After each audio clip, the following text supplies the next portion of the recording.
আসসালামু আলাইকুম, welcome back to my channel. আশা করছি আল্লাহর রহমতে সকলে ভালো আছেন। তো আজকে আমি লাউ শাক কীভাবে রান্না করি দেখি।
আমি কিন্তু এটা ভালো করে সিদ্ধ করি নাই, জাস্ট একটু ভাপ দিয়ে নিয়েছি, 50%-এর মতো সিদ্ধ করেছি।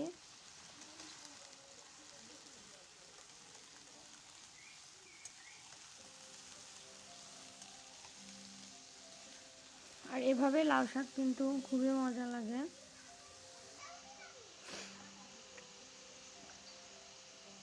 কয়েকটা কাঁচামরিচ আমি ফালি করে দিয়ে দিলাম, আর পরিমাণ মতো লবণ দিয়েছি। যেহেতু আমি ভাপ দেওয়ার সময় লবণ দিয়েছিলাম, এজন্য লবণটা দেখে দিয়ে দিচ্ছি।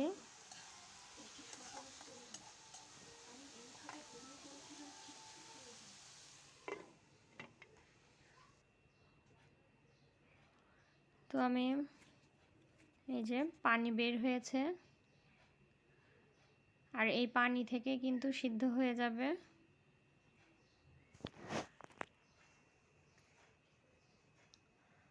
আমি ঢাকনা দিয়ে ঢেকে দিয়েছিলাম, ঢাকনাটা খুলে নিলাম।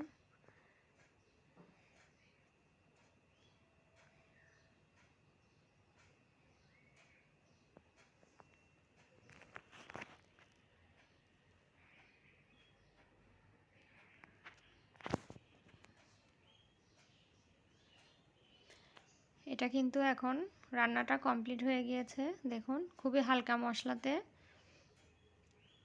আর তেলও কিন্তু অল্প দিয়েছি। আমার রেসিপিটা যদি আপনাদের ভালো লেগে থাকে, প্লিজ লাইক, কমেন্ট, শেয়ার করবেন, সাবস্ক্রাইব করে পাশে থাকবেন। আর দেখুন, সবুজ ভাবটা কিন্তু রয়ে গিয়েছে।